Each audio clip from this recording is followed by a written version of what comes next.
L'insertion professionnelle de la gente féminine requiert plusieurs compétences.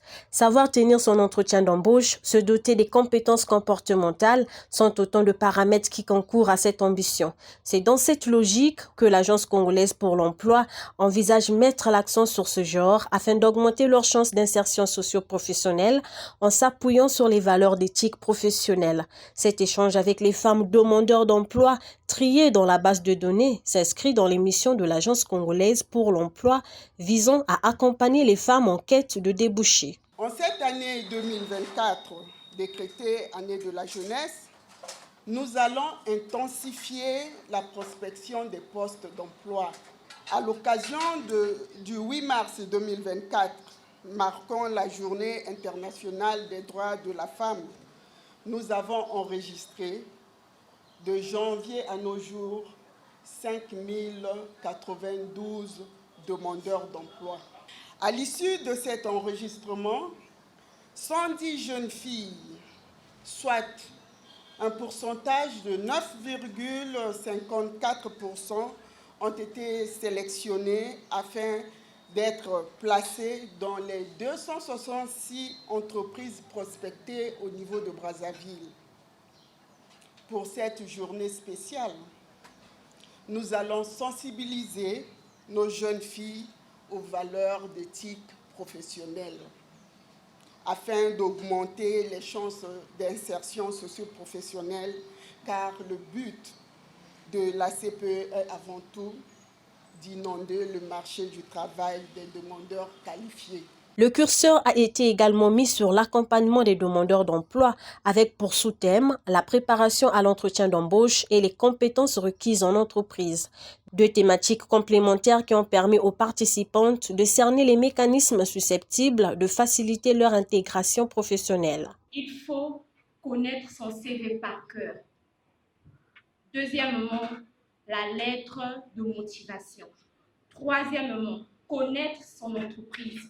Voilà pourquoi nous demandons à tout demandeur d'emploi de pouvoir s'informer avant d'y aller à un entretien. Quand on cherche un emploi, il faut qu'on soit dynamique.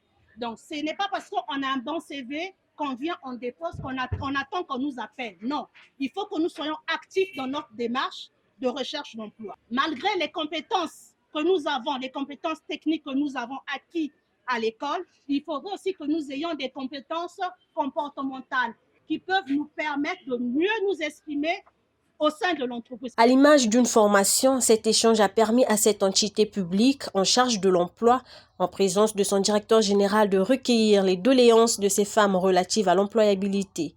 L'exigence de l'expérience de plusieurs années dans les entreprises, la difficulté d'accès aux offres dans certaines sociétés, les inégalités sont autant de difficultés épinglées par ces femmes. L'Agence congolaise pour l'emploi, qui sert d'interface entre les entreprises et les demandeurs d'emploi, accorde une place de choix à la gente féminine. Les statistiques de cette année contribuent à cet objectif. J'ai gardé qu'avant d'aller à un entretien d'embauche, il faut d'abord se préparer, tant physiquement que moralement. Parce qu'il ne faut pas aller à un entretien et puis donner une mauvaise image de toi. Je remercie juste l'agence pour cette activité qui nous a permis d'approfondir un peu nos connaissances. Personnellement, j'ai retenu que la CPE accompagne la jeunesse, la femme qu'on est, pour l'emploi. Et j'ignorais quelques points que nous avons déjà. Nous, les femmes, on a l'habitude de se croire inférieures aux hommes. Nous croyons même dans les milieux professionnels, nous croyons inférieurs aux hommes. C'est psychologique, je pense. Les participantes ont dans la foulée décrypté le thème de la célébration de la Journée internationale des droits de la femme, investir en faveur des femmes, accélérer le rythme, l'autonomisation de la femme, investir au profit des femmes, accélérer les politiques féminines de l'emploi, ont été les maîtres mots de cette célébration en différé de la Journée internationale des droits de la femme.